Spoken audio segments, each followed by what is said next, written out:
Manila Broadcasting Company. DZRH, member kapisanan ng mga broadcaster ng Pilipinas. Member KBP. Oras! Eksakto ang punto. 6:02. Humahataw, humahagupit, lumalatay na komentaryo sa Himpapawid. 2 por 2. Walang takot sa paghimay sa masalimuot na isyu ng bayan. 2 por 2. Humahataw na mga balita at impormasyon. 2 por 2. Ating damhin, ating lasapin ang hagupit na 2 por 2.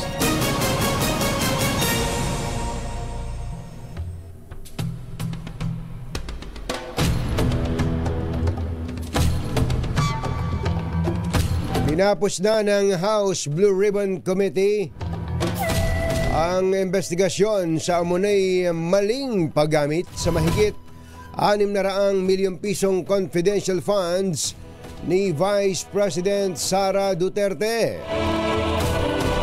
Sa pinakahuling pagdinig ng komite, ibinunyag ng Philippine Statistics Authority na mahigit sa 400 individual ang nakalista bilang recipient ng confidential fund ng Office of the Vice President at DepEd ay walang birth records. What? Saan mang database ng PSA. Bukod dito, may 200 individual na tumanggap ng pondo ang may duplicate o pare-parehong pangalan sa record ng PSA. Ito raw po ay ilan lamang sa mga pinakahuling natuklasan ng House Panel sa pagtatapos sa kontrobersyal na investigasyon na ayon kay Congressman Romeo Acop ay suwak sa kasong plunder at iba pang krimen. Isyu ng bayan. Katotohanan. 2. Pag maitim ang balak, magtago ka na. 2 por 2. Si Jerry at si Anthony, narito na. 2 por 2. Hahataw ng todo, urado ka. 2 por 2. Ang katotohanan, dala nila. 2 por 2. Walang sinasamba pali, maniwala ka. 2 por 2. Hataw ng gusto, tol, umasa ka. 2 por 2. 2 por 2.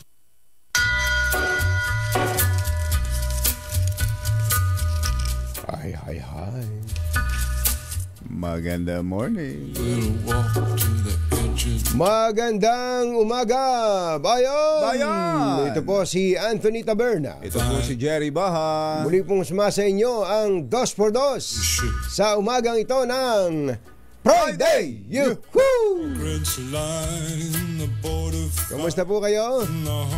Sunod-sunod na ba mga party? Party! Puyatan talaga. Oo, maraming mga kababayan tayo na iba-iba ang ina-attendan. Halimbawa lang, yung binanggit natin dito sa DZRH lang eh. Halimbawa, isang kumpanya. May mga kanya-kanyang departamento yan. Ayan. Tapos meron pang section. Tapos meron pang corporate. Ayan. Meron pang grupo. Ayan. Yung tinatawag, halimbawa, yung group of companies. Ako, dami. Lahat na yun meron. Talaga. Kaya hinay-hinay ha. Sabi ng mga manggagamot natin, hinay-hinay sa mga chinichibog po natin. Kaya itong si Kong Angel nag-iwan na rito ng BP monitoring eh. Ayan, Ito.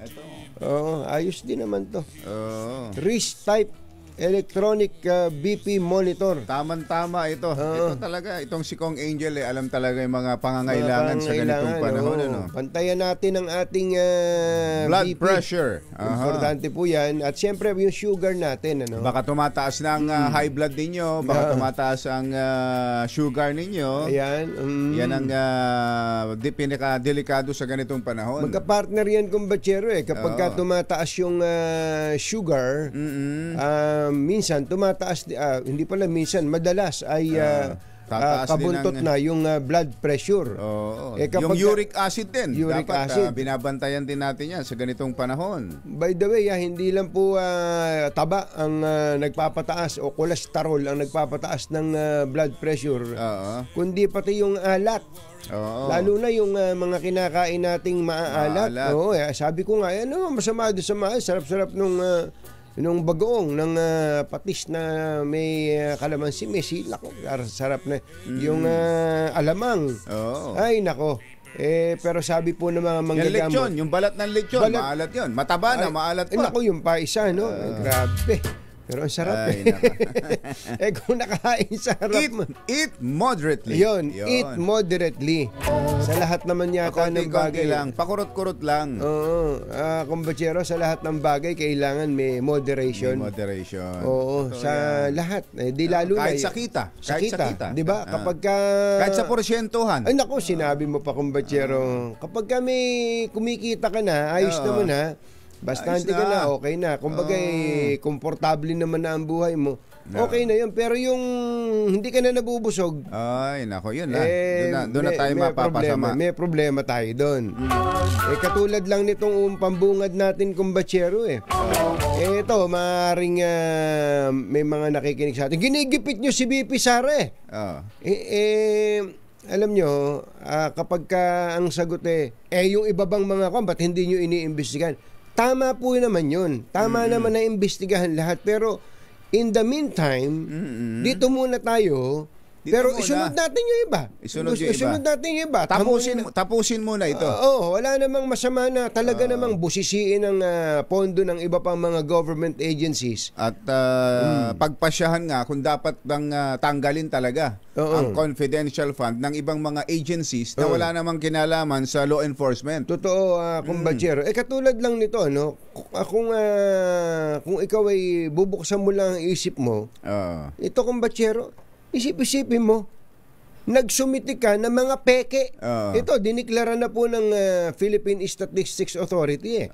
Mga peke po, yung mga pangalan, lumilitaw ng mga peke, yung mga pangalan ng mga beneficiaries o recipients ng pondo natin. Pera mo po yun. Pera ng taong bayan pera mo yun, hindi pera nila yun. Pera po natin yun. Kaya nakaka-high blood yan Ay, ano ba?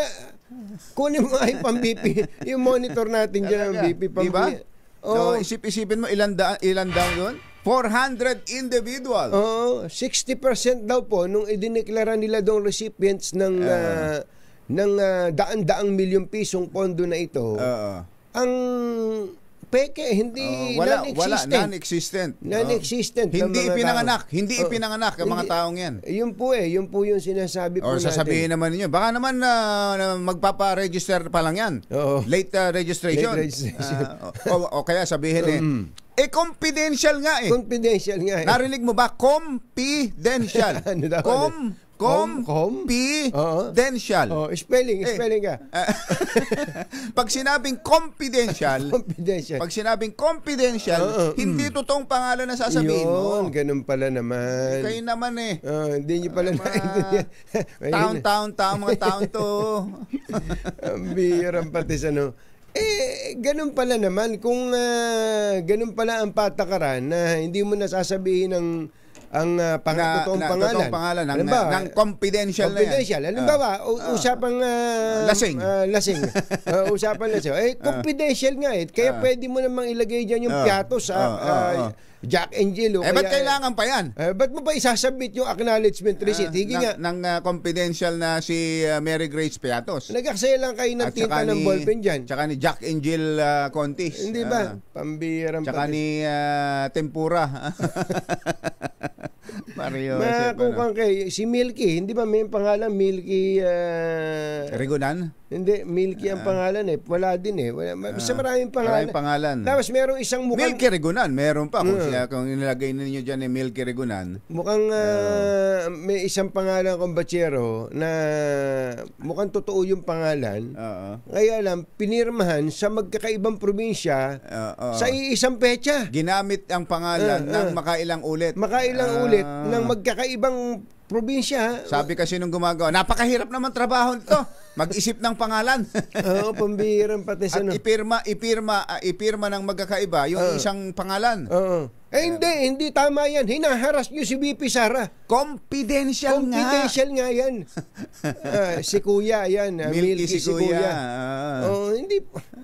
Alice Crescencia. Mga totoong pangalan yan. Mukhang totoong pangalan to. Ito yata tatlo no? Tatlong iba yung signature. Magkakaibang lugar. Sa isang petsa yata ito. Kaya dito pa lang makikita natin kung paano lapastanganin ang pondo ng bayan. Ibig sabihin yung confidential funds na yan, kung talaga yan, ginawa yan para maging personal money nung head of agency na kahit saan niya gustong gamitin niya o hindi, ibulsa niya lahat yan. Nasa kanya yun. Yun ang nangyari kung Bachero. Kaya kalokohan yan. Tingin ko dapat tayo magpasalamat kay VP Sara dito because it opens the can.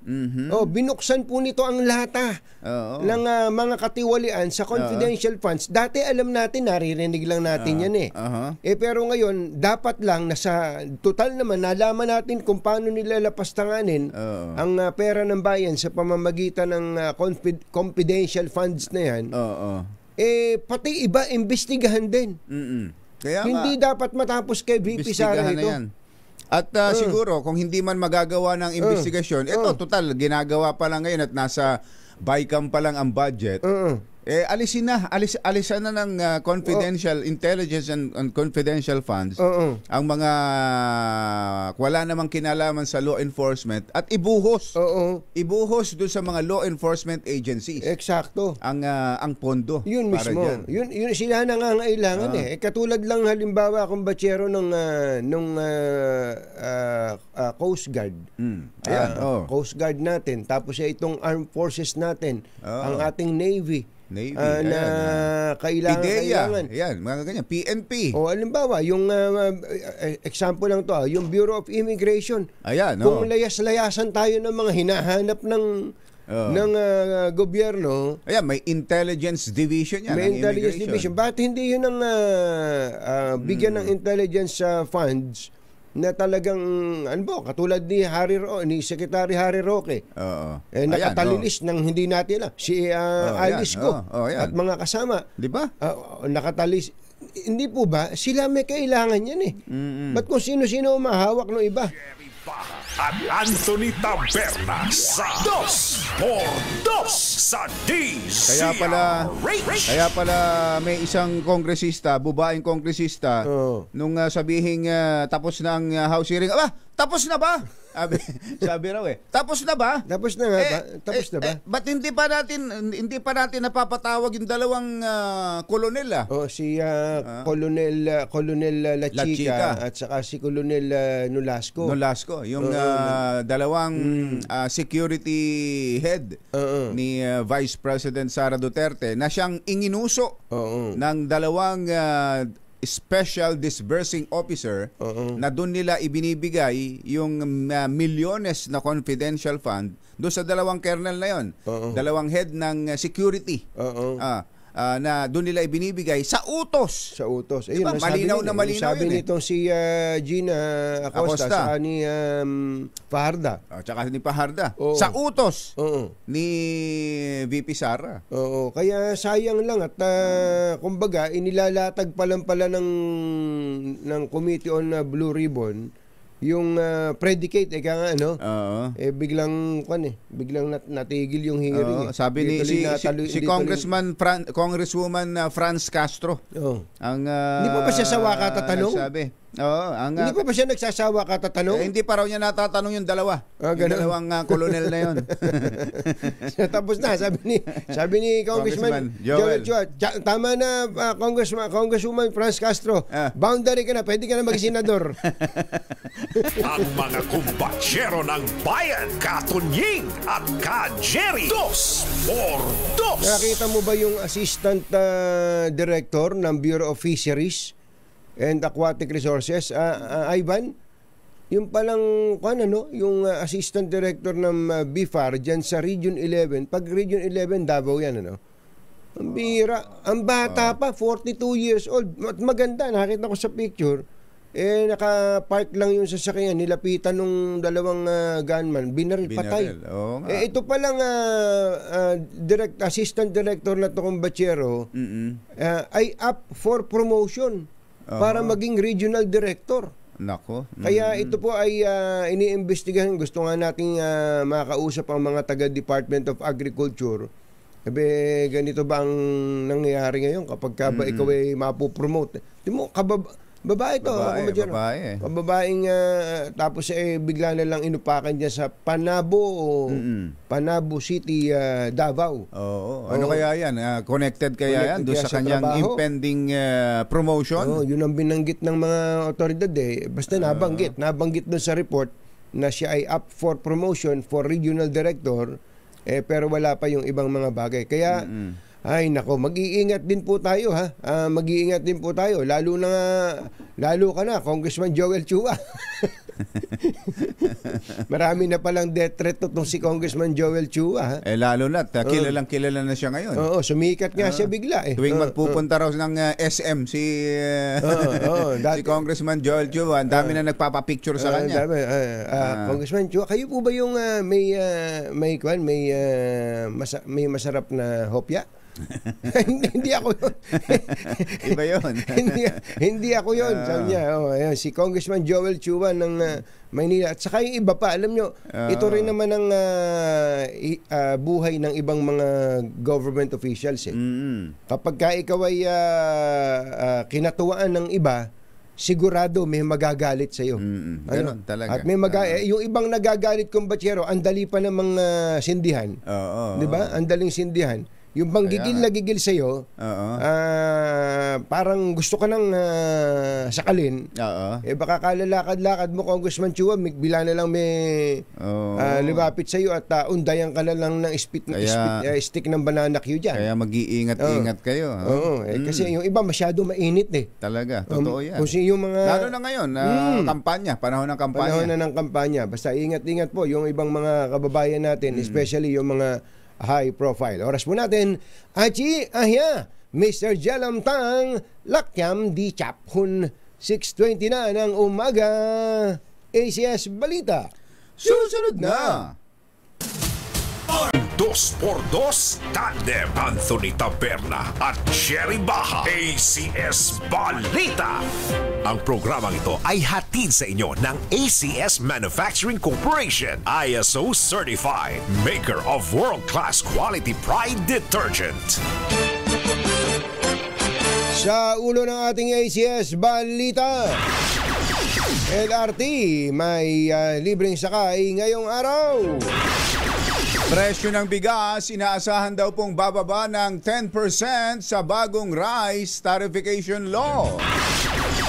Gasolina may taas presyo, diesel at kerosene may rollback. 2025 national budget, posibleng lagdaan ng Pangulo bago magpasko. Mag-asawang pulis na sangkot sa pag-chop-chop sa kapwa pulis sa Taguig, kinasuhan na. At 3 miyembro ng pamilya patay sa sunog sa Basilan. Magandang umaga, Luzon, Visayas at Mindanao. Good morning, Philippines. Hello, world.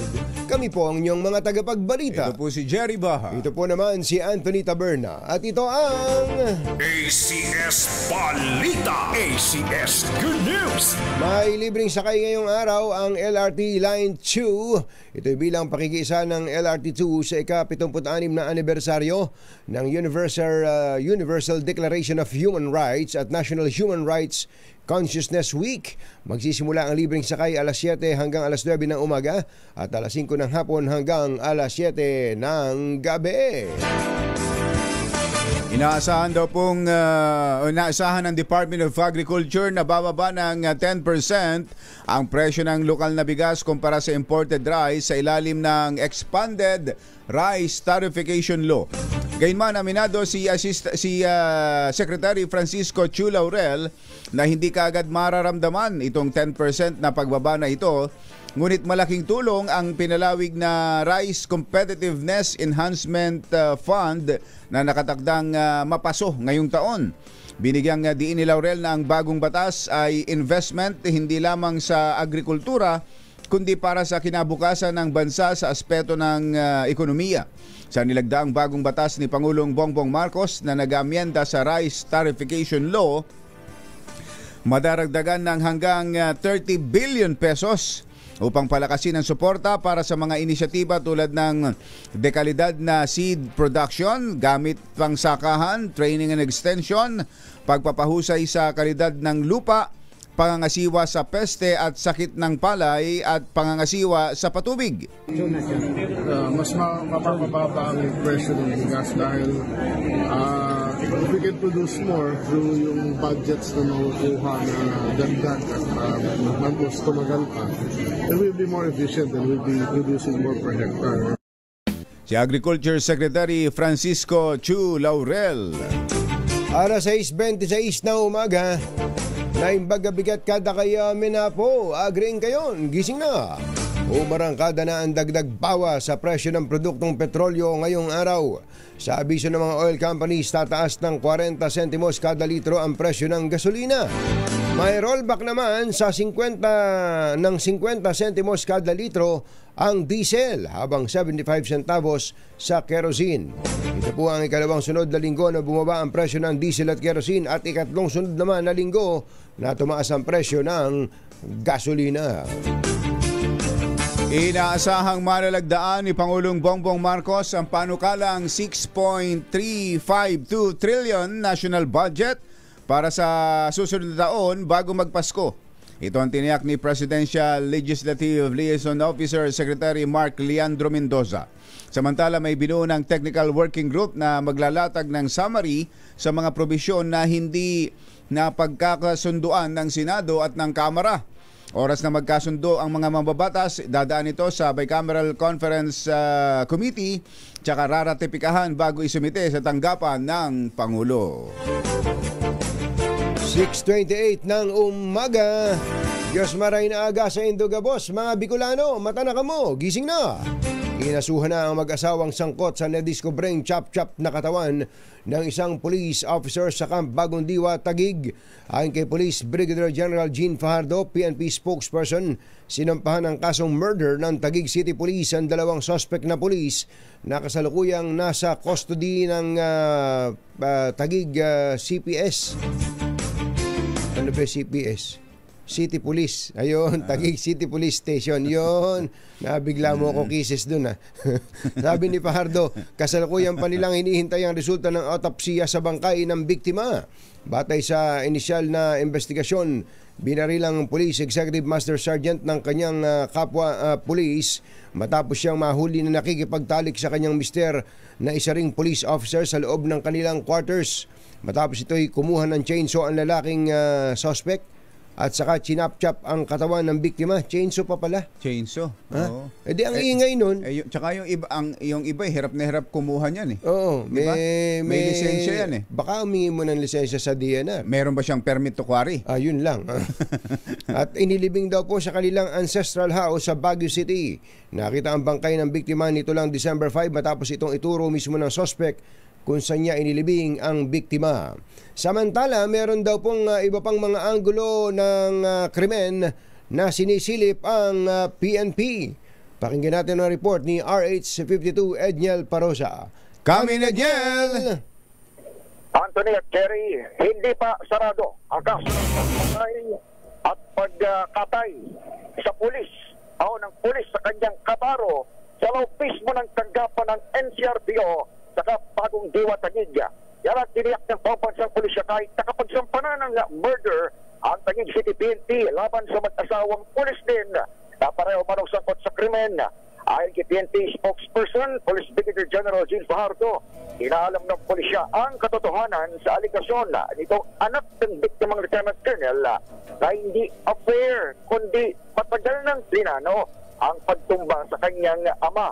Batay sa social media post, itong anak, kapamilya ng biktima, maaaring marami pang sangkot dito sa nabanggit na krimen mula sa pagpatay hanggang sa pagchap-chap pasintabi sa mga nagagahan hanggang sa pagdala doon sa kanilang ancestral house sa Baguio City at paglibing dito sa katawan ng biktima.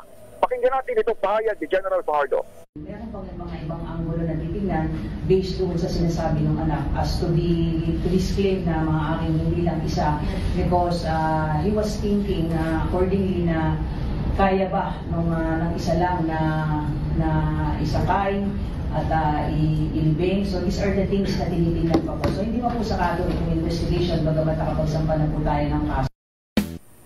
Ngayon din, umapila itong Kampo Krame sa anak ng biktima na nabatid na isa ring miyembro pala ng Special Action Force na huminahon at huwag ilagay ang batas sa kanyang kamay. Kaugnay ito ng kanyang post sa social media kung saan sinabi niyang gagamitin niya ang kanyang training bilang komando para mahanap at iba pang sangkot sa krimen. Pakinggan natin ulit si General Fajardo. Pakiusap natin na nakakamdaman natin, may mga po siya masakit sa kalooban niya to, pero ang pakiusap natin, pulis siya, let the PNP handle the investigation. Kung meron siyang maitutulong, sinasabi niya na train siya, tulungan niya na mabigyang hustisya, hindi niya po pwedeng ilagay ng batas sa sarili niyang kamay. Kausap natin, Jerry at Anthony, ilan doon sa mga kaanak ng suspect at nagpahayag sila ng pangamba, takot din sa kanilang kaligtasan matapos ngang mapasa itong social media post na dinilit na ngayon nitong anak na sa ng biktima. Ito si Edniel Parrosa, nag-uulat para sa DZRH. Una sa Pilipinas, una sa Pilipino. ACS Balita. Thank you, Edniel. Alas 6:32 ang ating oras. Samantala, tatlong magkakapamilya naman ang nasawi sa isang sunog sa Isabela City sa Basilan. Sa ulat ng Bureau of Fire Protection, patay sa insidente ang mag-asawang Hiji Cabato at Alnaher Cabato, pati ang kanilang 17 anyos na anak na si Gihanna. Ayon sa mga nakasaksi, sa bahay ng mga Cabato nagsimula ang sunog at kumarat lamang sa mga katabing bahay at tindahan. Dahil gawa lamang sa light materials ang kanilang bahay, mabilis na kumalat sa paligid ang apoy, dahilan para matrap ang mga ito hanggang sa masawi. Susunod! Dito po! Nako, kaya abang naman itong si Mayor Hani Lacuna ng Maynila. Bakit? Bakit naman? Pagkatapos daw palang magkalubog-lubog sa utang ang Maynila nung panahon ni Mayor Isko. Oo. Ngayon, ang sabi ng COA, ang Maynila ang number 2 sa pinakamalaking kumita. Wow! Sa revenue at may surplus pa. Naman. Mayor. Laban tayo dyan. Merani. Antindi nun at yun daw mula sa pagkakabaon sa utang. Oo. Ngayon ay may surplus? May surplus pa. Aba. Ang Manila. At kahit na may award yan. Kahit na binabayaran pa nila ang inutang Isko. Totoo ba itong balita na to? Aba naman. Pambihirang patis naman. Yan at iba pa sa pagbabalik na ACS Balita. 6:34. This time check is brought to you by Ng kapuluan, ACS Balita. ACS Balita. Ang programang ito ay hatid sa inyo ng ACS Manufacturing Corporation, ISO certified, maker ng world-class quality Pride detergent. Hi! Maganda morning! Ano ba ang araw today, kumbachero? Today is Laundry Day, Pride Day. Yuhuu! At pag Laundry Day, Pride Day, all you need is Pride Washing Machine Detergent. May triple stain away formula, kaya tanggalang makapit, madikit, malupit na dumit man siya, kaya easy ang labada.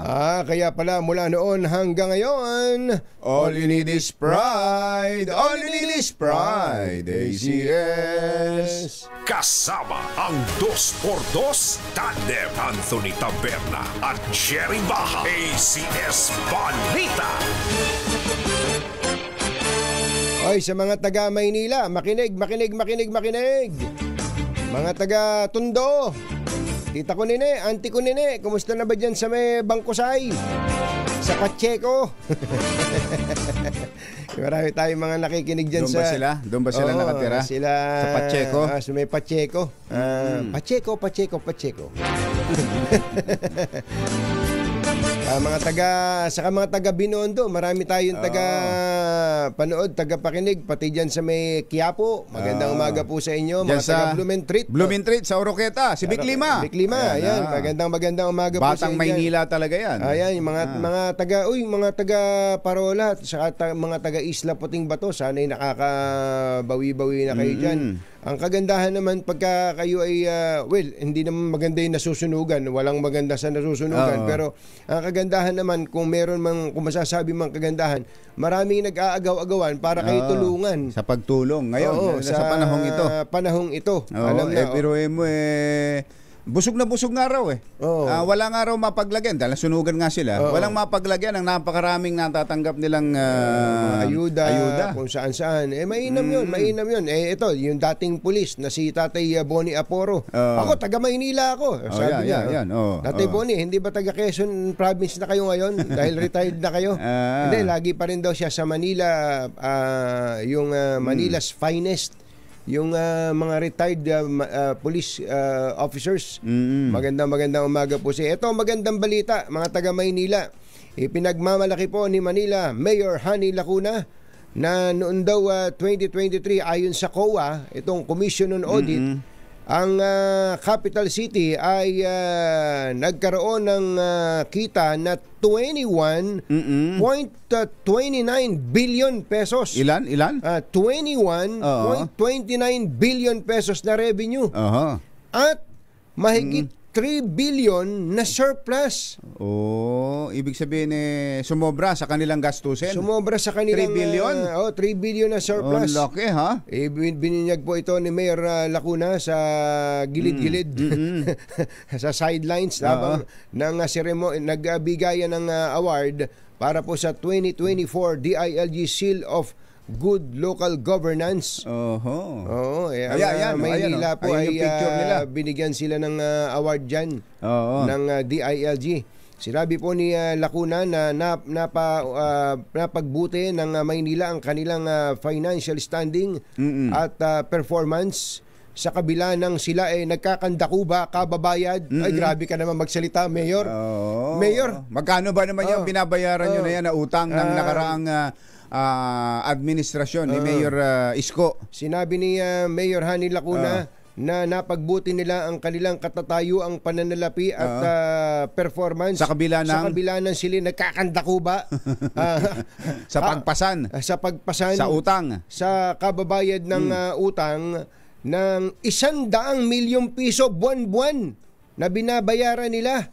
Ang laki pala, no? 100 milyong piso ang binabayaran nilang utang na noong nakaraang administrasyon ni Yorme. Magkano ba yung total ng inutang ni Yorme? 17 bilyon. Ang laki nga pala. 17 bilyong piso, kumbatsero. Hirap na hirap daw sila sa tuloy, sa basic social services.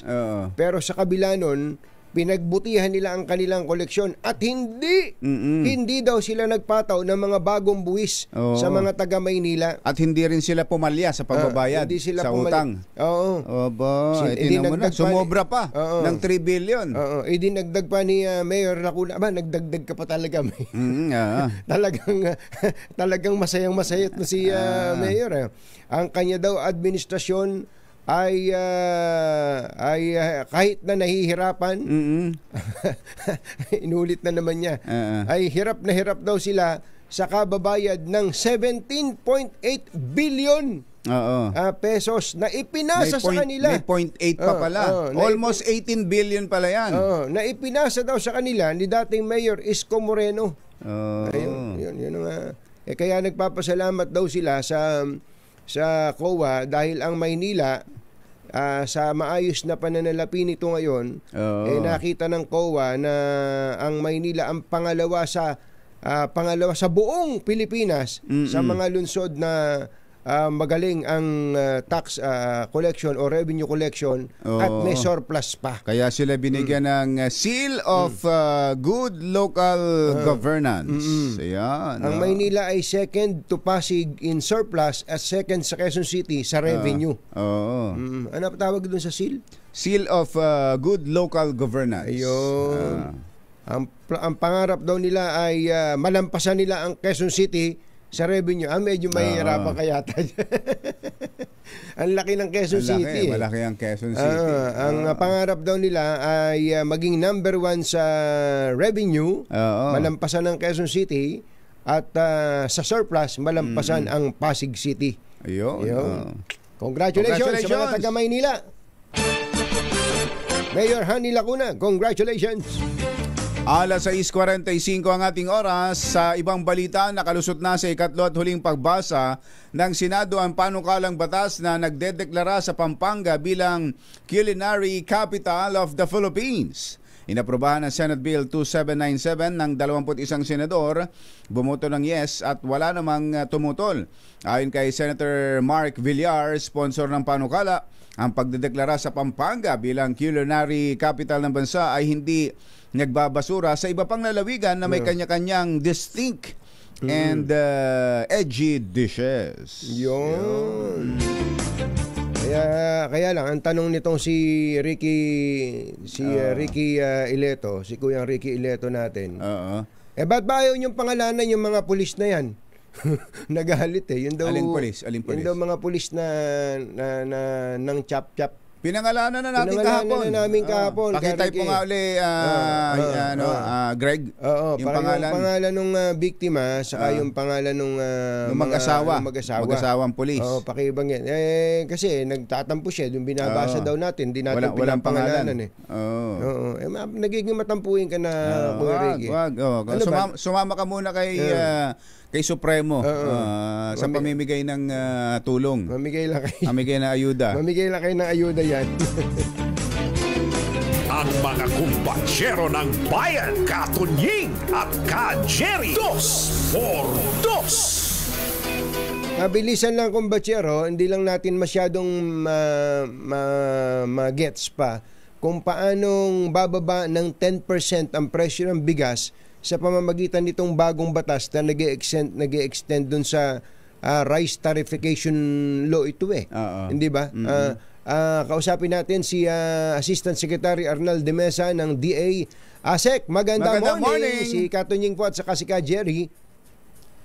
Magandang umaga, Katunying, Ka-Jerry. Magandang umaga po sa lahat na nakikinig at nanonood. Opo, ito po palang batas sa rice tariffication ay matatapos na sana ngayong taon, ganun ba? Yes po, mag-e-expire kasi 2024 yung ika-6 na taon simula nung mapirmahan nung February 14 at naging effective nung March nung last 6 years ago. Opo, ito pong 2019. Opo, tama po. Ito pong bagong batas na pinirmahan po ng Pangulo, ano po tawag dito? Yung may RCEP, itong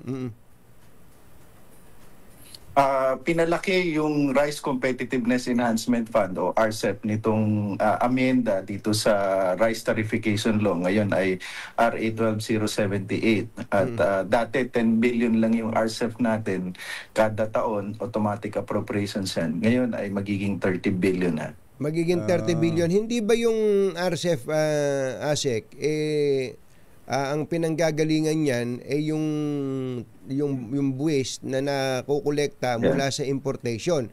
Ibig sabihin ba nun, kung lalakihan yung RCEP taon-taon from 10 billion to 30 billion, ibig sabihin lalakihan natin ang importation?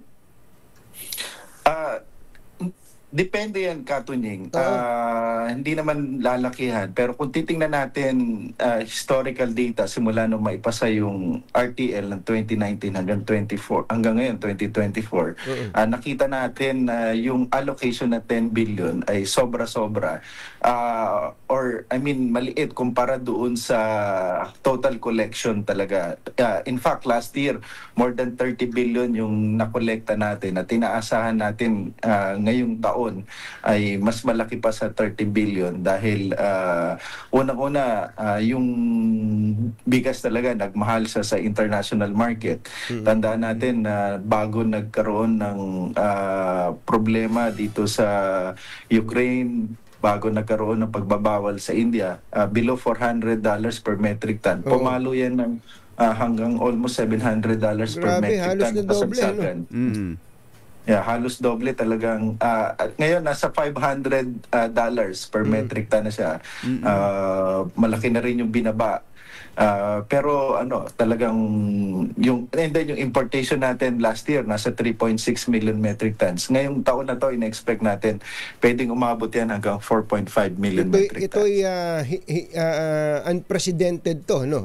4.5 million metric tons. Ang taas, ano? Ang inangkat natin. So ang sinasabi niyo pala, kahit gaano kalaki ang inaangkat natin, kahit gaano pa kalaki ang kinikita mula sa importasyon ng ibig sabihin yung tarifa o yung buwis, ay 10 billion lang ang nai-allocate sa RCEP, ASEC. Tama ba intindi ko? Tama na 10 billion yung automatic appropriations. Pero yung excess collection, binabalik pa rin natin sa mga magsasaka ng palay dahil meron ding isa pang batas na naipasa na lahat ng excess collection ay ibabalik sa magsasaka bilang Rice Farmers Financial Assistance. Ito yung 5,000 piso doon sa mga magsasaka na hindi tataas sa 2 hektarya yung kanilang inaani. Ito yung Assistance for Filipino Farmers Act. Mayroon pala ganun. ASEC, paano natin matitiyak na magta-translate ito sa 10% ng kabawasan sa presyo ng bigas? Definitely magta-translate ito eventually kasi imagine yung dating seed allocation na 3 billion para sa high yielding variety na inbred, magiging 6 billion siya. So mas malaki yung area na matataniman natin sa inbred. And then yung mechanization natin from 5 billion magiging 9 billion yan. That will translate to efficiency in our farming system.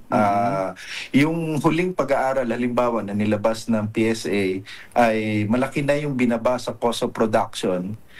Nasa 13.2 or 3 pesos per kilo na dati nasa 15 yan. And then ang pinakamababa sa Nueva Ecija at 11 pesos and 20 centavos. So ina-expect natin with further mechanization, lalo pang bababa yung cost of production. Cost of production. Pinakamalaking bahagi kasi ng cost yung pag-produce ng palay galing sa labor cost. So inaasahan ninyo sa pagbaba ng cost of production at paglaki ng production dahil sa mas malaking pondong mailalaan, dun eventually ay magta-translate into lower price of rice, ASEC. Yes, kasi base na rin sa pag-aaral, pag mas malaki yung productivity, mas bumababa yung cost of production, that will translate of course to lower prices ng palay or bigas pagdating ng panahon. Mukhang kailangan lang dito, itong pondong ito na magiging 30 billion, sabi nyo, ang laki ng mga allocation sa seeds, mechanization, etc., malasap ng ating mga farmers sa baba. Yun ang mukhang yun ang challenge lagi, Asik, no? Yung bang alam niyo bang may mga kakilala tayo, may mga kamag-anak pa tayo mga magsasaka na natutuwa sila sa mga announcement ng mga ng DA, ng national government, pero asan ba yun? Hindi nila na-experience yung mga katakot-takot na mga assistance na minamention po ng DA, ASEC. Tama yung katunying. Dapat talaga matranslate na ma-distribute na maayos at maramdaman ng ating mga magsasaka. At yun ang patuloy natin na ginagawa na maging targeted talaga yung pagbibigay natin regardless of any affiliation. Kaya yung ating ahensya, kaya nakalagay sa batas mismong PhilMec, PhilRice, so talaga mga technical agency na magdi-distribute base doon sa mga guidelines or mga criteria kung sino dapat ang makatanggap. Opo. Sa taong ito, ilan? 4.5 million metric tons ang importation natin. So, yan ang expectation natin kasi December na noong first week ng December nasa ano na yan second week ng November nasa 4.12 million metric tons na. Ang taas pala talaga, no? So gaano ho papatak, ASEC, sa computation ninyo ang naging magiging total local rice production lang natin for this year compared to consumption? Last year nasa 20.06 million metric tons tayo ng palay.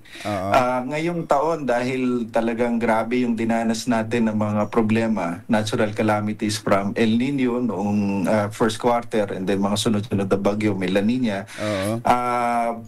Pwedeng bumaba yan ng 19.3, 19.4 million metric tons. So malaking malaking kabawasan. Ilang percent ho yun? Mga 70% ng total consumption natin? Yung nawala. Apo. Hindi, yung magiging total, yung magiging total production na lang natin magiging ilang porsyento na lang. Hello? Nawawala. May parang may pumapasok may incoming na tawag. ASEC, narinig niyo ako? Yes, Kajeri. Apo, ang tinatanong ko, ASEC, yung kung sa taong ito ay magiging ilang percent na lang ang total rice production natin compared to sa consumption natin. 70% ba? Yung ating sufficiency level nasa mga 82% yan is. So for this year, ganun, bababa pa syempre. Bababa pa sa 80. Kaya kinakailangan mag-import, parang ganun. Tama ba intindi namin, ASEC? Yung importation will compensate doon sa mga losses talaga na dahil sa mga bagyo at kalamidad. Ivan, pakinggan mo itong tanong ko na to, Ivan. Ivan. ASEC, last question ko po ito. Ang National Food Authority po ay hindi pwedeng magbenta sa mga palengke, di ba? Hindi pwedeng magbenta sa mga palengke. Yes. Hindi pwedeng sumali sa kadiwa. Yung mga yung mababang presyo ng bigas. Nakasaga po ako ng impormasyon na ang NFA po pala ngayon ay may katumbas na 5.4 million na sako ng bigas, palay and milled rice form. As we speak, almost 5.4 million na sako ng bigas na ang tagal na po, tumatagal na po sa kanila, wala namang mga kalamidad. May mga kalamidad, pero ang kanila daw po namang nadidispatcha lang ay porsyento lang, certain percentage lang nung ganong karaming bigas. So, ang dami po nilang bigas ngayon sa bodega. Pwede po ba na yung bigas ng NFA na nasa bodega po nila in palay form at saka po bigas ay maisama dito po sa ibinebentang mura nito pong ng Kadiwa stores, ASEC? Dahil naipasa na itong bagong amyenda sa RTL, inaalaw na yung NFA na mag-participate sa Kadiwa.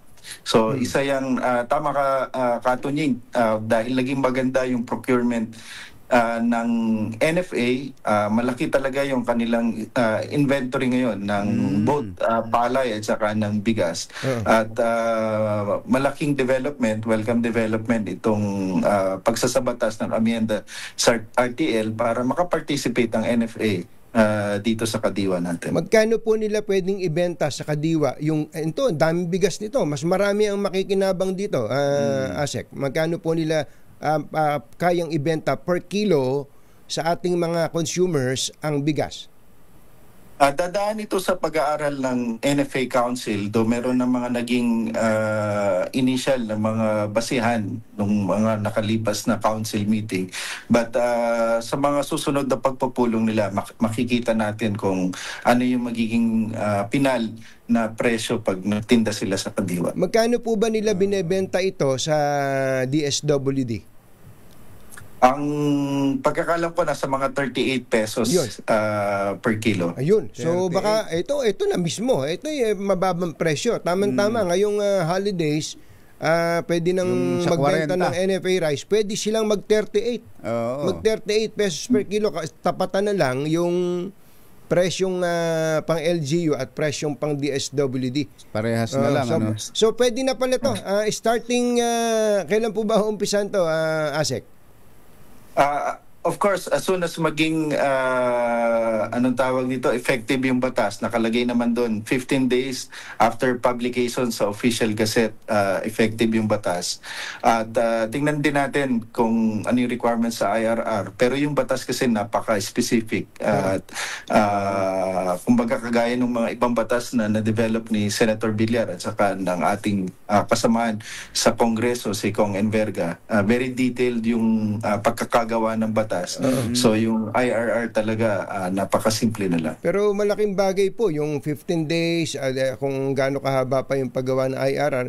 Kasi itong bigas nabubulok, naluluma ito. Baka pwedeng, kesa naman nakatenga sa bodega, dispatchahin na para sa kapakinabangan ng ating mga kababayan at 38 pesos per kilo. Mas magandang pamasko to sa mga kababayan. Hindi ba natin. pwede yun, Asek, habang hinihintay yung IRR? Yan ay pag-aaralan ng council, of course. Lahat ng decision ng NFA ay kailangan merong appropriate NFA council approval and resolution. Pero sa kadiwa lang po ito, Asek, hindi pwede pa sa mga palengke. Yung tulad dati na may nabibiling NFA rice sa mga palengke?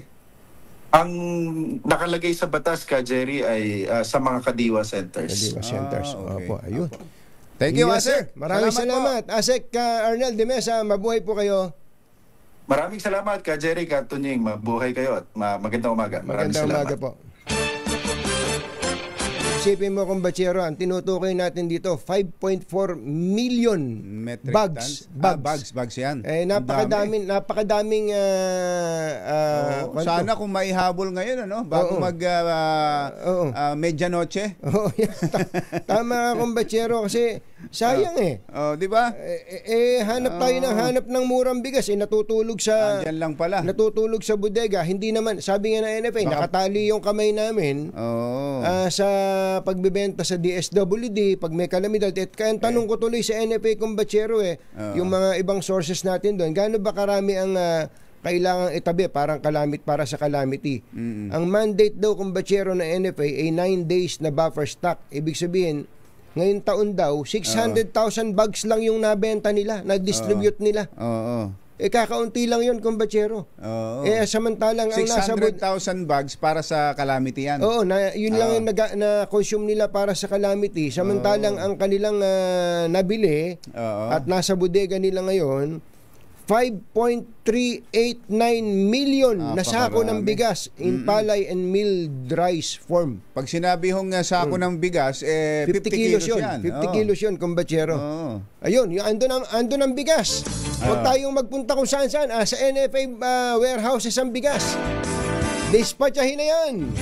Nagatid sa kabuuan ng ating ACS Balita, ito po si Anthony Taberna. Ito po si Jerry Baha. Doon po sa mga gusto naman ng bigas, tapos may 1,000 piso ka pa, mga taga-barangay Pio del Pilar, Makati. Alam ko namimigay na si Abby Better, si Mayor Abby Binay dyan, pero merong Sherwin Alfaro kami. Iikot-ikot yan sa barangay Pio del Pilar, Makati. ACS Balita. Balitang makatotohanan, balitang maaasahan. ACS Balita. Ang programang ito ay hatid sa inyo ng ACS Manufacturing Corporation, ISO certified, maker ng world-class quality pride detergent.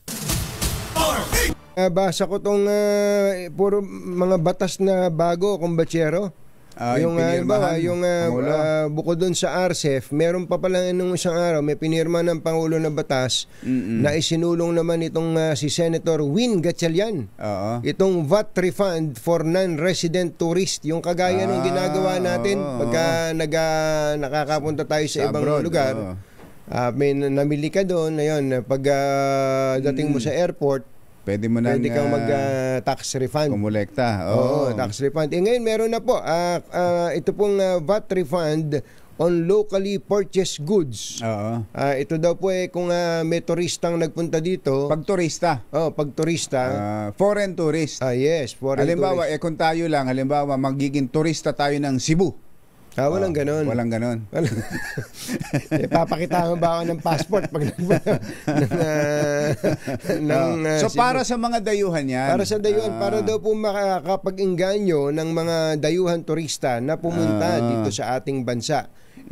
Kung sa bagay, ito'y effective din sa ibang mga lugar, pero hindi naman sa nangaano ako. Hindi naman sa Senator Win Gatchalian, hindi naman sa nangaano ako. Sa totoo lang, yung mga foreign tourist na nagpupunta dito, murang-mura na sa presyo natin hindi baliwala sa kanila yung baliwala yung tax. Tingnan mo na lang, kung halimbawa kano na lang, kano. Hindi lang kano. Pati kana. Pati kana. Halimbawa pupunta rito ang kano at kana sa atin. Biruin mo ang pera nila, time is 58.01. Tumaas na naman ang dollar, 58. $1 lang nila, 58 times na sa atin. Talaga. Dito kumbatsero, sa pagkain na lang. Ito, para lang ma-realize ng iba nating kababayan. Although, hindi naman natin maikukumpara yung halaga ng pera ng dayuhan, yung presyo, yung sweldo ng mga dayuhan, etc. Pero alam nyo, dito po sa Pilipinas, makakakain ka sa fast food. Ano ba, fast food na lang. Sa Jollibee na lang o kaya sa McDo. Kahit na nagtaas pa ang presyo, yung one-piece chicken na yan, kumbatsero, one-piece chicken, may isang kanin. Pwede kang mamili ng kanin o kaya spaghetti. Kanin o spaghetti. Tapos meron ka pang soft drinks. Tapos pagka medyo talagang gusto mo ng manamis-namis na yung sundae, kahit na dessert kahit na Lunes ka bumili. Kahit Monday ka bumili. Isang isang meal na yon na kumpleto na meron ka pang pandiabetes, yun yung dessert. Magkano yan? 100? Hindi tutuntong ng 200 piso yung kumbatsero. Nasa 100 lang yan. Konting lagpas lang siguro sa 100. Mga 150. Teka, tingnan nga natin ang presyo. Pa-deliver nga tayo. Pa-deliver tayo. Sabihin natin 150. Alam niyo po ba kung magkano yung 150 sa kano? Hindi na sa kano. Pati sa mga kana. Wala pang $3 yun. Wala pang $3. Subukan mong bumili sa fast food sa Amerika. Halimbawa, yung In-N-Out. Yung In-N-Out, yung sikat nilang burger. Yung burger, isang pagkain mo ng burger. Siguro, sa pera natin, ang halaga nun halos 1,000 kumbatsero. May $15. $15 o kaya hanggang $20. Depende sa in-order mo. Yun po yung sinasabi natin. Kaya yung mga... Ito, tinitingnan ko na. Magkano? Ano ba gusto mo? Yung breakfast meal? Breakfast yan. Breakfast meal. Ito, may longganisa ka na. Longganisa, hindi. Yung longganisa with drink. With drink. Ibig sabihin kung kape. May 2 hotdog na yon. May isang iklog. Tsaka isang tasang sinangag. Tsaka kape. 203. 203. Ay, sinasabi ko. So, mga... may delivered na yan, ha? Delivered na ba yan? Hindi. May konting may dagdag lang ka na konti kung papadeliver mo. Pero kung ikaw yung andun mismo. Andun ka mismo. Yung binabanggit mo kanina na one-piece chicken. May kanin. Dagdagan pa natin ng isang iklog. Solo lang. Yung wala ng kape. Kasi ayaw mo magkape. Ayoko. 161. 161. Di ba? Ibig sabihin, wala pang $3 yan, kumbatsero. Di ba? Walang $3 yan. Pumunta ka sa Amerika, makabili ka ng $3 na almusal. Para kang tumama sa CP sticks doon. Yun nga lang hotdog doon yung pinagmamalaki sa New York na yung New York hotdog. New York hotdog. Lumayo ka kapag nasa sentro ka, mas mahal. Siyempre. Pero lumabas ka lumayo-layo ka lang ng konti, punta ka doon sa Queens, Queens. Mas mura na. Pero hindi ganito kamura. Hindi ganyan kamura. Yan na sinasabi natin. Minsan pag naisip natin, napakamahal naman dito. Ang mahal. Ang mahal ng bigas. Lahat mahal. Pero pagka pumunta ka sa ibang lugar, sabihin, napakamahal pala ng pagkain dito. Sa Singapore lang, kumbatsero yan. Sa Singapore, pag kumain ka sa Singapore, sasakit ang bulsa mo. Sasakit ang bulsa mo pagka kumain ka sa restaurant.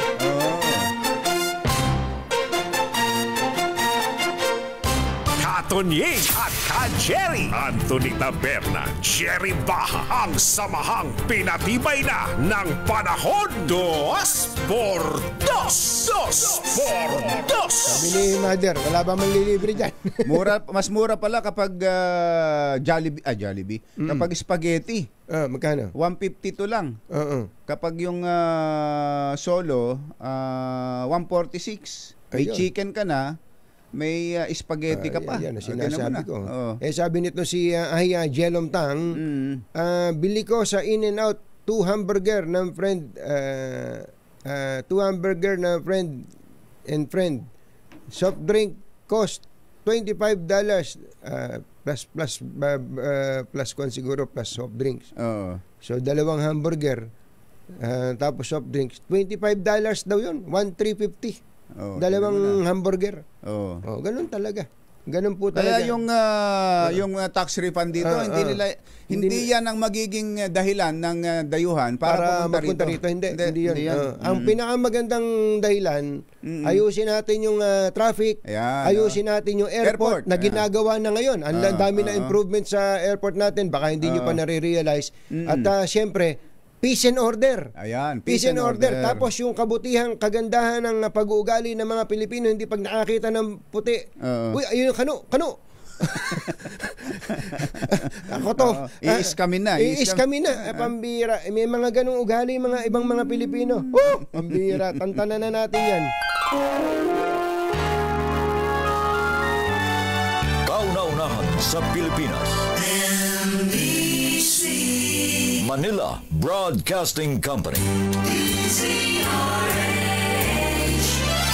DZRH. Member, kapisanan ng mga broadcaster ng Pilipinas. Member KBP. Oras. Kapopoy. 19 na minuto na makalipas ang 7 ng umaga. Balitang bagong-bago. Balitang dapat alam mo. Balitang magdadagdag ng talino. Dahil bagong impormasyon, makibalita. Unang-una sa DZRH. Pangunahing balita. Kasama ang 2x2 tandem nina Anthony Taberna at Jerry Baha. Sa ulo ng ating mga pangunahing balita,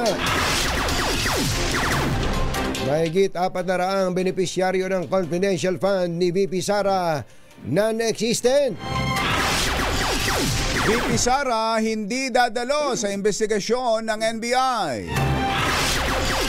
Panibagong kudita sa Senado itinanggi ng mga senador. 3 mahalagang batas nilagdaan ni Pangulong Bongbong Marcos. Ulkang Kanlaon, posibleng magkaroon ng ikalawang pagsabog. Alert level 4 nananatili. At sapat na supply ng baboy at manok ngayong holiday season, tiniyak ng grupong Sinag. Magandang umaga, Luzon, Visayas at Mindanao. Good morning, Philippines. Hello world! Kami po ang inyong mga tagapagbalita. Ito po si Jerry Baha. Ito po naman si Anthony Taberna. At ito ang... Balita! Bago lang tayo magbalita, mamigay muna tayo ng kwarta.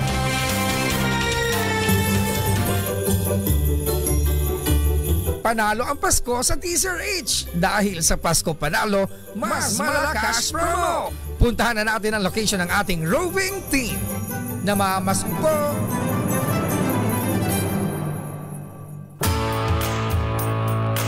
Sa Barangay Pio del Pilar, Makati, may nanalo na ba? Sherwin Alparo. Go, go, go!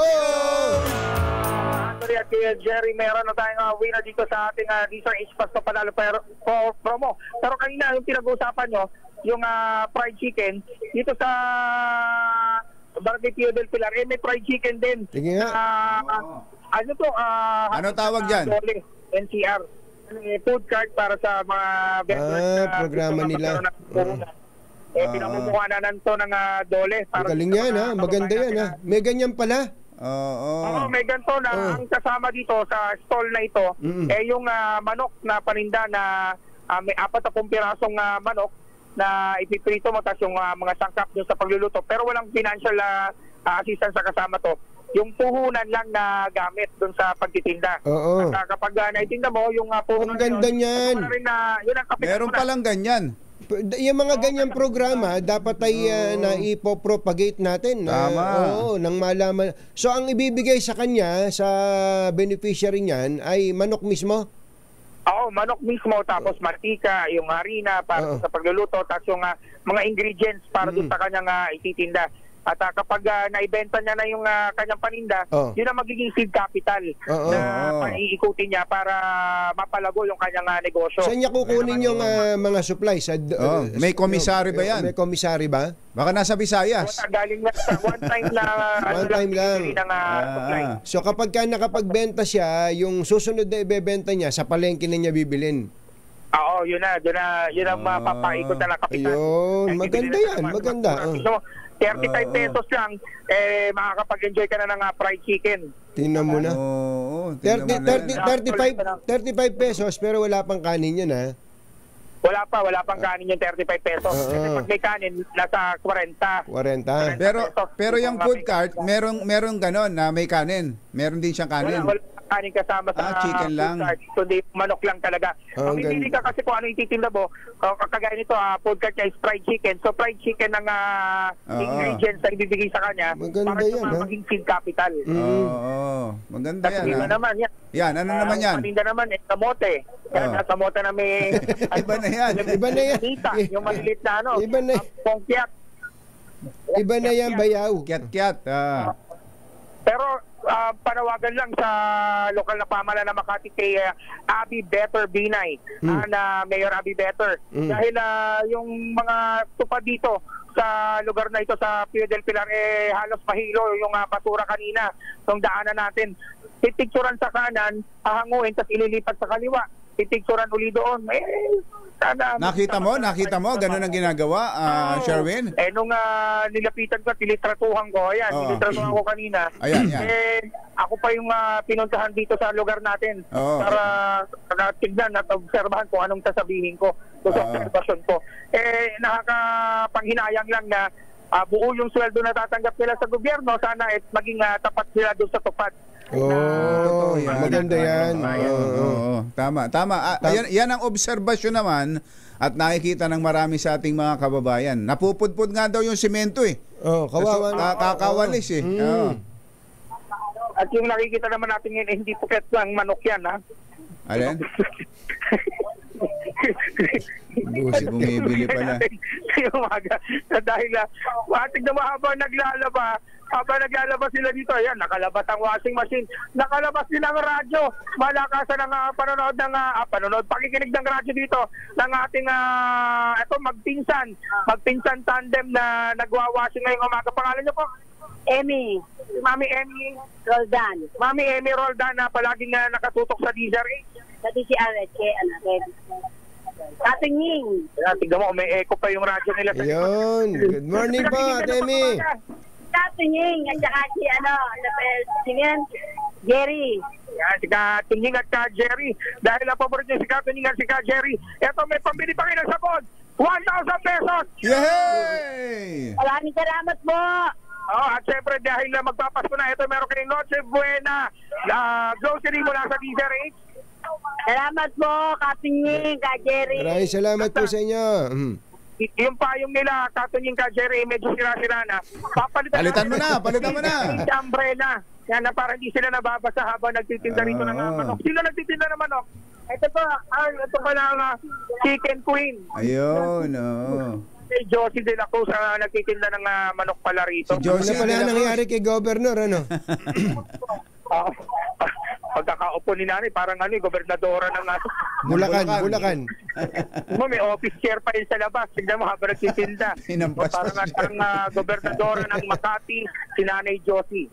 Yan, sa mga nice na 1,000 pesos. Laging tumutok sa DZRH. Baka kayo ang susunod nating winner sa DZRH. Pasko Panalo Promo. Number 6, Sherwin Batalfaro, DZRH. Una sa Pilipinas. Una sa Pilipino.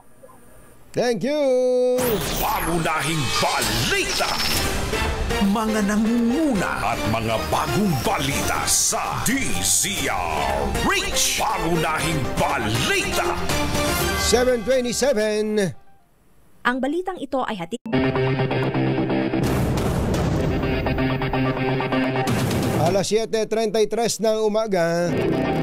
Walang record sa PSA o Philippine Statistics Authority ang 405 sa mahigit 670 tumanggap umano ng confidential and intelligence funds ng tanggapan ng Pangulo sa ilalim ng pamumuno ni VP Sara Duterte. Ito po ang iniulat ng House Committee on Good Government na pinamumunuan ni Manila Congressman Joel Chua. Ayon kay Chua, hindi pa kasama sa 677 si Mary Grace Piatos na nauna nang sinabi ng PSA na walang record sa kanilang database. Naniniwala ang kongresista na ginagamit na kasangkapan ng salitang confidential para pagtakpan ng katotohanan at pananagutan sa paggastos ng naturang pondo. Samantala, pasok sa kasong plunder, malversation, falsification, perjury at bribery si Vice President Sara Duterte at mga opisyal nito dahil sa maling paggamit ng mahigit sa 600 milyong pisong confidential funds. Ayon kay Antipolo Representative Romeo Acop, batay sa laki at questionabling paggastos ay maaring maharap si VP Sara sa nasabing mga kaso. Ayon kay Acop na lumitaw sa mga nakaraan nilang pagdinig na maraming nilabag si VP Sara at may tuturing itong plunder na may mabigat na parusa sa ilalim ng batas. Binigyan din pa ng kongresista ang kahalagahan ng pananagutan upang maibalik ang tiwala ng publiko. Public funds are misused or misappropriated, or worse, if funds are diverted to personal use or benefit. And given the amount we are talking about here, this may be under the crime of plunder. Romeo Acop. Pinigyan din ng Pangulong Ferdinand Bongbong Marcos na commitment ng kanyang administrasyon ang 3 bagong batas na kanyang nilagdaan kahapon. Tinukoy ng Pangulo ang Agricultural Ratification Act, VAT Refund para sa mga Non-Resident Tourist Act at Basic Educational Mental Health and Wellbeing Promotion Act. Ayon sa Pangulo, commitment ng gobyerno ang bawat nasabing batas sa mga magsasaka, manggagawa, negosyante, mag-aaral at mga Pilipinong nangangarap ng maunlad na bagong Pilipinas. Kasabay ito ng panawagan sa taong bayan na suportahan at isulong ang nasabing mga inisyatibo. Together, let us create a future where every Filipino has the opportunity to succeed, to live a balanced life, to contribute to the collective prosperity of the nation. To this end, these 3 laws are not just policies, they are commitments. Commitments to the Filipino farmer, commitment to the Filipino worker, the Filipino entrepreneur, Filipino learner, and to every single citizen who dreams of a brighter, more resilient, and more progressive bagong Pilipinas. Ang tinig ng Pangulong Bongbong Marcos. Hindi sisipot si Vice President Sara Duterte sa investigasyon ng National Bureau of Investigation kaugnay ng kanyang kill threat sa first couple at kay Speaker Martin Romualdez. Nakatakda sana bukas. Ayon kay VP Sara, ito ang payo sa kanya ng kanyang abogado at sa halip ay magsusumiti na lamang umano siya ng letter of affidavit. Ikinatwiran ni Duterte na may nakatakda silang Thanksgiving activities sa OBP bukas at planong umuwi sa Davao pagkatapos ng party upang makipaglibing naman sa kanyang tiyuhin. Una nang sinabi ni NBI Director Jaime Santiago na tuloy ang investigasyon ng ahensya kahit pa hindi dumalo rito ang pangalawang Pangulo. Sapat ang supply ng baboy ngayong Kapaskuhan sa panayam ng DZRH kay Rosendo So, pinuno ng Sinag. Sinabi nito na wala silang nakikitang problema sa supply ng baboy. Tumaas man anya ang presyo ng hamon ngayong Kapaskuhan, ngunit hindi nagbagong halaga nito kumpara nung nakalipas na taon. Samantala, pagdating sa lechon ay mas mahal anya ngayong taon pero kaunti lang ang diferensya kumpara sa bentahan ng holidays ng 2023. Yung sa lechon medyo mataas na. Bumili ako nung yesterday tsaka the other day. Yung per kilo 1,200. No? Yeah, from last year yata mga 1,000. Hindi naman masyado nagbago. Yeah, hindi naman masyado nagbago. Ang tinig ni Kuya Angelo Palmones habang kinakausap si Rosendo ng Sinag. Samantala, chismis lang. Ito ang naging reaksyon ni Senator Cynthia Villar sa mga umugong na balitang papalitan niya si Senate President Chis Escudero bago madala sa mataas na kapulungan ang impeachment complaint laban kay VP Sara Duterte. Ayon kay Senator Cynthia Villar, patapos na siya sa Senado para manggulo pa siya.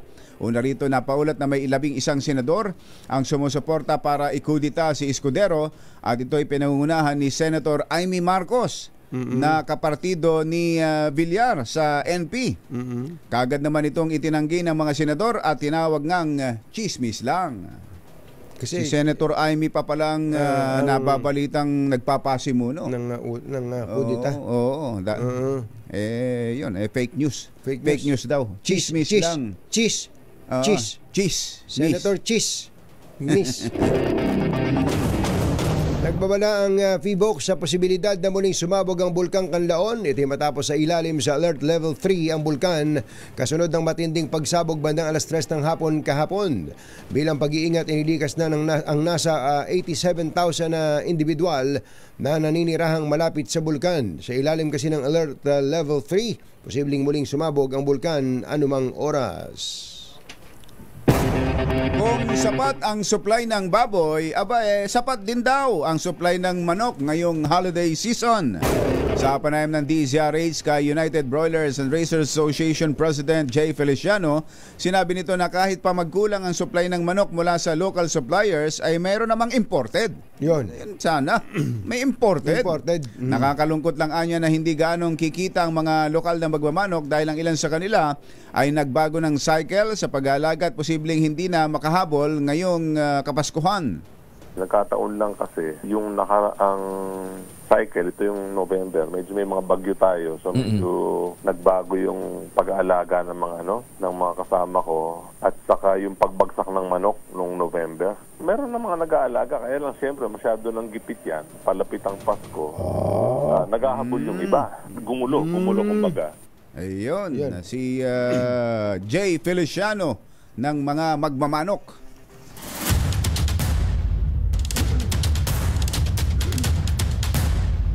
Alas 7:40 na ng umaga. Puntahan natin ang ating mga RH reporters.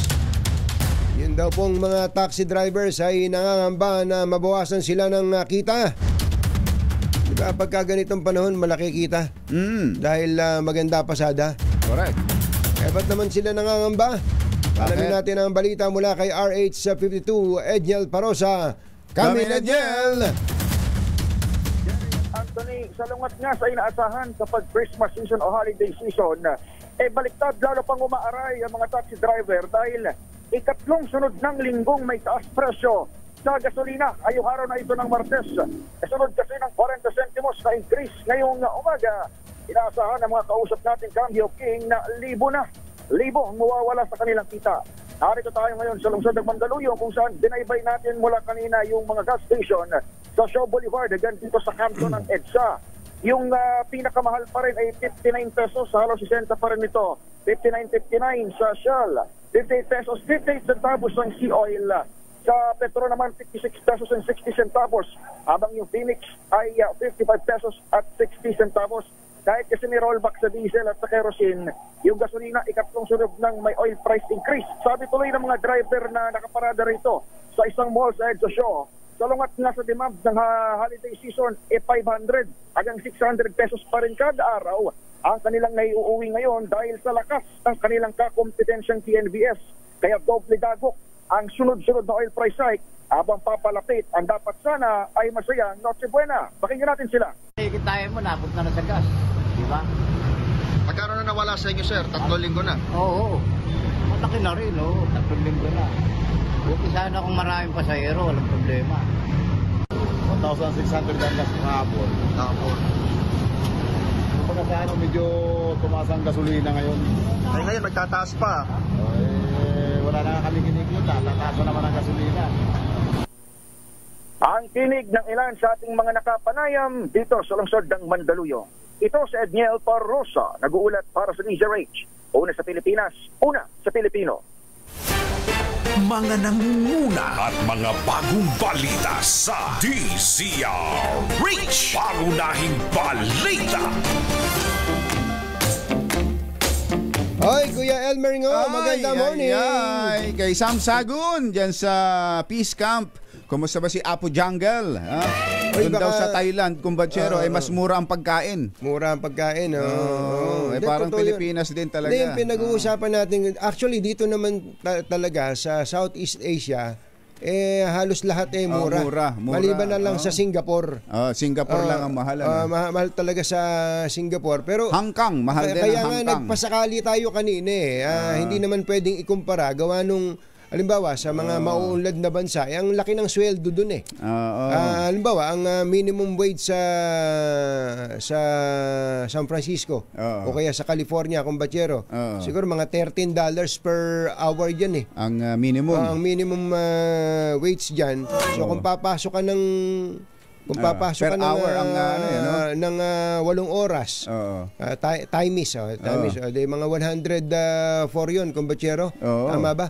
$104 ang laki nun. Ang kikitain mo sa isang araw sa isang araw. Time is 58. Time is 58, mga 6,000 pesos ang sweldo mo sa araw. Tama po kayo doon. Tama po kayo sa sinasabi nyo na yon. Pero ang binabanggit natin kanina, na yung mga foreigners, mga puti, na pupunta dito sa Pilipinas. Pagdating nila dito, ang yaman nila. Ang yaman nila. Ang dami nilang pagka kinonvert nila yung pera nila, may dala-dali silang sabihin natin $1,000 para magbakasyon dito.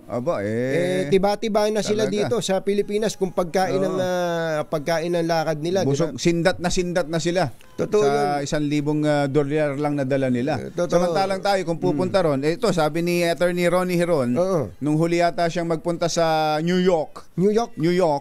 Yung binabanggit nating hotdog, dati nung magpunta tayo doon, ang ipinagmamanili kay $1 ang isang hotdog. Nung unang mapunta tayo ron, 25 pa lang ang palitan, kumbatsero. So parang sa 90s. Nung una tayo mapunta ng New York. Start spreading the news. The city that never sleeps. $1. Pero nung doon time na yon, pag andun ka sa Manhattan, wala ka makikitang $1 na hotdog. Lalabas ka talaga ng sentro ng New York. Pero ngayon daw, pinakamababa na yun, $4. Ganun?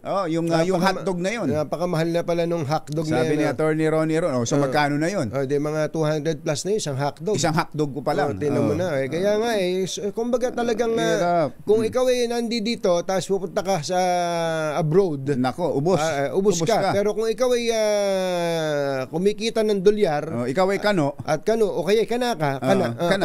Pagpunta mo dito, sasabihin mo napakamura naman pala. Mag-interview po kayo ng mga turista. Yung totoong turista na hindi puro reklamador, yung marunong kumain sa kalendarya, natututong kumain sa mga restaurant nating gilid-gilid. Gulat na gulat sila. Paano silang nakakatapos ng pagkain? Nakakakain ng masarap na pagkain. Mura-mura. Yan ang mga Pilipino. Kaya nga pagka tiningnan mo, kaya yung tax refund na yan, hindi mo pa ma-appreciate yan, Mr. President. Speaking of okay lang naman kung gusto nila talagang magkaroon ng tax refund. Wala namang masama doon. Napabanggit lang naman. Napag-usapan lang naman natin. Yung mga Pilipino pag nagpunta halimbawa ng Singapore, magtsatsaga yun. Alam niyo naman ng mga Singaporean, pagka napagtripan ka din, pabubuksan pa sa'yo yung bagahe mo. Asan yung binili mo? Ay di, siksik mo na loob-looban ng maleta mo, bubuklatin mo pa. Ayan, kagaling-ganda na ng pagkakaimpake mo. Para lang makapag-refund ka ng konti. Kailangan ipakita mo Yun yun talaga gusto mong makapag-refund. Dito sa Pilipinas, sasabihin siguro ng kano, pati nanong ka na. 12%? That's nothing. Keep the change, brother. Keep the change, brother. Keep the change, brother. That's yours. That's yours. Not mine. Not mine. Kung pinag-uusapan din lang natin ang mga mura, ito, mura talaga to. Kung meron gusto niyo ng mura pero maganda pa, Kung kailangan niyo bubong na maasahan, gawa sa state-of-the-art technology, may aluminum na, may pintura pa. Now available na rin sa pre-painted tiles pa. Para sa eleganteng bubong na matibay na, makulay pa, mag-Cherry Loom pre-painted ka na. Ito pa isang mura pero feeling mo big time ka, kumbatsero. Ang tindi nito. Kung plano nyo na pong bumili ng bagong sasakyan, i-level up po ang inyong driving experience sa bagong launch na 2025 Tiggo 2 Pro ng Cherry Auto Philippines. Ang new, ikaw na. Ang new 2025 Tiggo 2 Pro ay crossover SUV na may stylish design at advanced technology sa presyong hindi masakit sa bulsa. Ang new Tiggo Pro 2 Pro ay mayroon pong bagong 1.5 liter dual overhead cam engine na maaaring i-pair sa 5-speed manual o sa 9-speed CVT at may dalawang driving modes, sport mode para sa mas malakas na engine response at eco mode para sa mas matipid na drive. Yon, ito pong new Tiggo 2 Pro crossover SUV ay meron ding 10.25 inches na infotainment, wireless Apple CarPlay at Android Auto, HD reverse camera na mayroon dynamic auxiliary lines at cruise control. Tanong mo kung magkano. Magkano nga ba yan? Mula sa halagang 708,000 pesos for cash purchase, magkakaroon ka ng brand new Tiggo 2 Pro crossover SUV manual transmission. Ayan, bukod po sa napakagandang features at performance ay may warranty package pa ito na tiyak na magbibigay ng worry-free ownership, 5-year bumper-to-bumper o 150,000 kilometers na warranty. Alinman doon ang mauna, free 3-year roadside assistance at free PMS for 1 year ang kasama sa warranty package. Kaya ano pa hinihintay nyo? Kung gusto nyo makatest drive, punta na sa cherryauto.ph. Pangunahing balita. Engineer Tony Nanggel, 12 minutes bago ang alas 8 ng umaga. This time check is brought to you by Gary Baha, DZRH, Pangunahing balita. Magandang umaga pala kay DSWD Secretary Rex Gatchalian. Kalaland lang daw nila dyan sa may Negros. Marami-rami na naman, Secretary, ang inyong aasikasuhin dyan. Mga kababayan nating apektado ng pagsabog ng Bulkang Kanlaon, 87,000 individuals daw, kumbatsero, ang pinalikas. Pambira. Biruin mo, ganitong petsa tapos kailangan mong manirahan sa evacuation center. Sobrang hirap niyan. Pero sobra din naman ang sipag nito si Secretary Gatchalian, kumbatsero. Ang advantage naman sa kanya, wala siyang asawa, wala din siyang anak. Kumbaga, walang... marami siyang inaanak. Ninong Secretary. Ninong Rex, magandang morning at magandang umaga rin kay Kuyang Melvin Raimundo. Kuya Melvin Raimundo, magandang morning. Uy, siya nga pala, nagpapaabot tayo ng pakikiramay sa pagpanaw ng kapatid ni Bong Belmes. Yung kapatid niya si retired Lieutenant Colonel Villamor Belmes, Philippine Army. Ililipat daw ang wake sa libingan ng mga bayani. Ayan, at ang libing ay gaganapin sa December 12. December 12 ay sa Huwebes. Sa Huwebes na yan, no? December 12 sa Huwebes, dyan sa libingan ng mga bayani. Papaabot po kami ng pakikiramay sa pamilya Belmes. Marami din naman tayo ibang mga magagandang balita kahit tayo nasasapawan ng mga bad news, especially sa politika. Ako nga, kumbatsero, ang sabi ko nga sa isang kausap ko kahapon, hayaan mo mag-away mga politiko kasi hindi naman pwede hindi sila mag-away. Pag hindi sila nag-away, hindi sila politiko. Ang dami. Katulad nito, ang Pilipinas po ay pumangalawa sa most attractive developing economy para sa renewable energy investment. So, magandang indicator po ito. Sabi po ng Bloomberg ay ang Pilipinas talaga ay humahabol pagdating po dito sa renewable energy. Ang dami nating araw Totoo yan. Ang dami nating araw, ang dami nating tubig. yung especially nga itong solar energy, kumpatsero, grabe, ang laki po ng investment yan. Diyan lang sa Nueva Ecija, ilang bilyong piso ang investment yan ng grupo ni MVP. Welcome back kay Kuyang General James Brillantes. Magandang morning. Galing po sa Vietnam. At Secretary Francisco Chu Laurel, sana po maapura ang meeting ng NFA Council para po kahit na hindi pa tapos ang IRR nito pong bagong batas, ang bigas ng NFA na nasa bodega, ulitin natin, 5.4 million. Ayan, 5.4 million bags ng in palay form, saka po regular milled rice, milled rice ay maging available po at 38 pesos. 38 pesos. At 38 pesos. baka sakaling may paraan, kumbatsero, baka gusto nilang pag-isipan na ibalik sa mga pamilihan ng NFA rice para mas merong competition talaga ang commercial rice. Pagka merong competition yan, maniwala kayo, ibababa po ng mga traders ang presyo nila at ang makikinabang po dyan ay ang ating mga kababayan. Ang NFA rice naman hindi naman katulad nung dati yan kaya parang pagkain ng baboy. Ang ganda po ng NFA rice ngayon pag nakita po ninyo, at ang maganda pa po dyan, pag nabibili po ng NFA, may pera ang NFA pambili ng local rice, locally produced. Kaya ang nakikinabang ay ang ating mga magsasaka natin. Bye! Happy weekend! Damdaming bayan! Susunod na!